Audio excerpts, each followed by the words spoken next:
समुद्र की लहरें अंधेरी रात में किसी अनकही राज की तरह गरज रही थीं। हवा में बारूद और खून की मिलीजुली गंध तैर रही थी। दुनिया को लगा था कि रॉकी मर चुका है। अरब सागर की गहराइयों में डूबा हुआ एक जहाज, जलती हुई आग और फिर सन्नाटा। लेकिन इतिहास गवाह है, दानव कभी इतनी आसानी से नहीं मरते। रॉकी केवल एक आदमी नहीं था, वो भूख का नाम था। वो उस बच्चे की चीख था जिसने अपनी माँ से वादा किया था कि वो दुनिया का सबसे अमीर और सबसे ताकतवर आदमी बनेगा। और वादे रॉकी कभी नहीं तोड़ता। 1981 भारत। केजीएफ की खदानें अब भी खून बहा रही थीं। गरुड़ मर चुका था, अधीरा भी खत्म हो चुका था, लेकिन सत्ता का खेल कभी खत्म नहीं होता। रॉकी के गायब होने के बाद पूरी दुनिया में अफरा तफरी मच गई। दुबई, अमेरिका, अफ्रीका और मुंबई तक हर माफिया डॉन एक ही सवाल पूछ रहा था, क्या रॉकी सच में मर गया? दिलावर, जो कभी रॉकी का सबसे भरोसेमंद आदमी था, अब केजीएफ की कमान संभालने की कोशिश कर रहा था। लेकिन मजदूरों की आंखों में अब भी सिर्फ एक ही नाम था, रॉकी भाई। रात को खदानों में काम करने वाले मजदूर चोरी छिपे दीवारों पर एक ही बात लिखते, रॉकी जिंदा है। दिलावर गुस्से में उन दीवारों को मिटवा देता, लेकिन अगले दिन फिर वही शब्द दिखाई देते। दिलावर समझ चुका था कि जब तक लोगों के दिलों में रॉकी जिंदा है, तब तक वो कभी राजा नहीं बन सकता। उधर दिल्ली में प्रधानमंत्री रमिका सेन भी बेचैन थी। उसने पूरी भारतीय सेना और खुफिया एजेंसियों को आदेश दिया, अगर रॉकी जिंदा है तो उसे खोज निकालो। लेकिन समुद्र के उस हादसे के बाद कोई सबूत नहीं मिला था, सिर्फ एक टूटी हुई सोने की चेन जिस पर लिखा था शांति। अरब सागर से हजारों किलोमीटर दूर सोमालिया के समुद्री तट पर एक बूढ़ा मछुआरा आधी रात को घायल आदमी को अपनी जाल में फंसा हुआ पाता है। उसका शरीर गोलियों से छलनी था, चेहरा खून से भरा हुआ, लेकिन उसकी आंखें अब भी आग की तरह जल रही थीं। वो आदमी रॉकी था। जहाज डूबने के बाद वो समुद्र में बहता हुआ अफ्रीका के तट तक पहुंच गया था। कई दिनों तक मौत और जिंदगी के बीच लड़ने के बाद आखिर उसकी सांसें लौट आई थीं। मछुआरे की बेटी आयशा ने उसकी देखभाल की। कई हफ्तों तक रॉकी बोल भी नहीं पाया, लेकिन एक रात उसने पहली बार आंखें खोलकर पूछा, सोना कहाँ है? आयशा डर गई। उसने सोचा कोई पागल आदमी है, लेकिन धीरे धीरे उसे समझ आया कि ये आदमी सिर्फ जिंदा नहीं है, ये तूफान है। रॉकी ने आईने में अपना चेहरा देखा। उसके शरीर पर घाव थे, लेकिन उसकी मुस्कान वैसी ही थी। मौत मुझे छू कर निकल गई, उसने धीमी आवाज में कहा। उधर दुनिया में खबर फैल चुकी थी कि केजीएफ का साम्राज्य टूट रहा है। छोटे छोटे गैंग सोने की तस्करी पर कब्जा कर रहे थे। अंतर्राष्ट्रीय हथियार माफिया भी अब केजीएफ के पीछे पड़ चुकी थी। रॉकी समझ चुका था कि अगर वो वापस नहीं लौटा तो उसकी बनाई हुई दुनिया राख बन जाएगी। लेकिन इस बार उसकी लड़ाई सिर्फ सत्ता के लिए नहीं थी, इस बार उसकी लड़ाई विरासत के लिए थी। रूस, मॉस्को, एक अंधेरी इमारत के अंदर दुनिया के सबसे खतरनाक अपराधियों की मीटिंग चल रही थी। वहां बैठा था विक्टर पेट्रोव, रूसी हथियार माफिया का। विक्टर ने अपने सामने रखी फाइल बंद की और मुस्कुराया। इंडिया का शेर मर चुका है, अब उसकी सोने की खान हमारी होगी। विक्टर का साम्राज्य केवल हथियारों का नहीं था, उसके पास निजी सेना थी, राजनीति में पहुंच थी, और सबसे खतरनाक चीज धैर्य। उसने सालों तक रॉकी को दूर से देखा था, और अब जब दुनिया को लगा कि रॉकी मर चुका है, विक्टर ने हमला करने का फैसला कर लिया। उसने अपने सबसे खतरनाक आदमी इवान को भारत भेजा। इवान एक निर्दयी हत्यारा था। उसकी आंखों में इंसानियत नाम की चीज नहीं थी।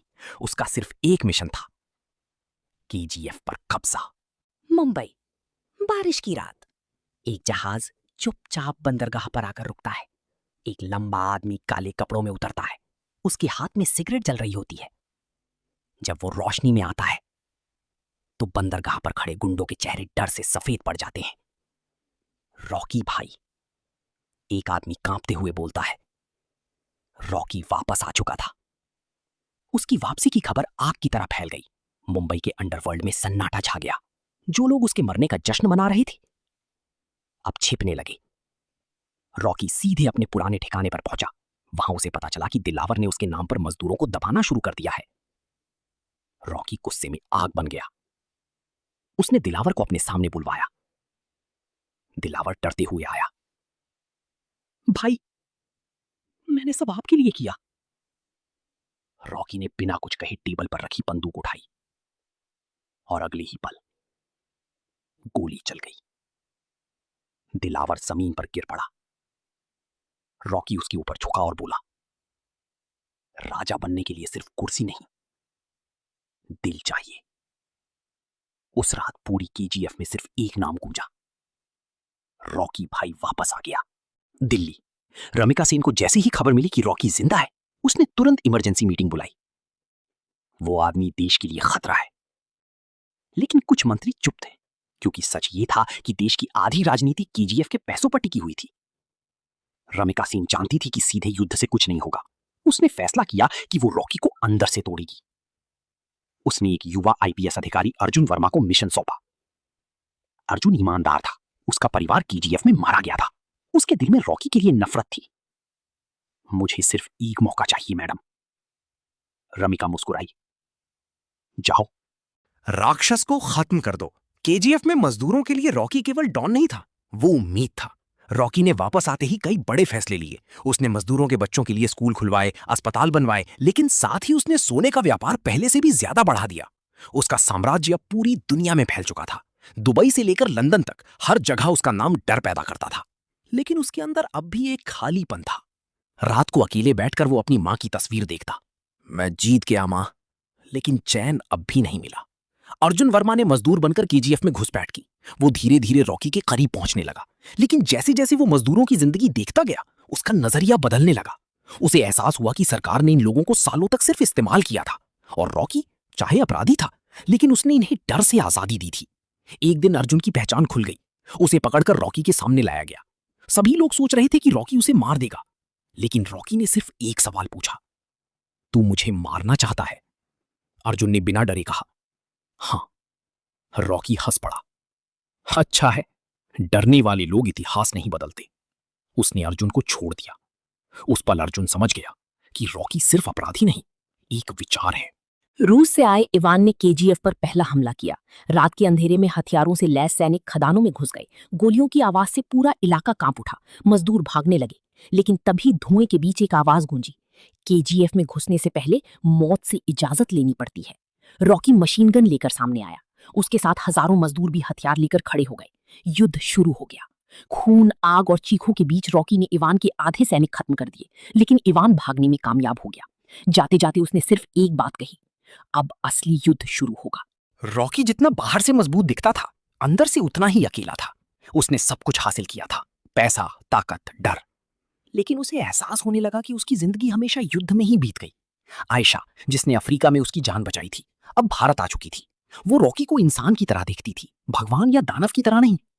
एक रात उसने रॉकी से पूछा, तुम आखिर चाहती क्या हो? रॉकी कुछ देर चुप रहा, फिर बोला, एक ऐसी दुनिया जहां कोई बच्चा अपनी मां से भूख का वादा ना करे। रॉकी के सबसे करीबी आदमी एंड्रयू ने विक्टर से हाथ मिला लिया।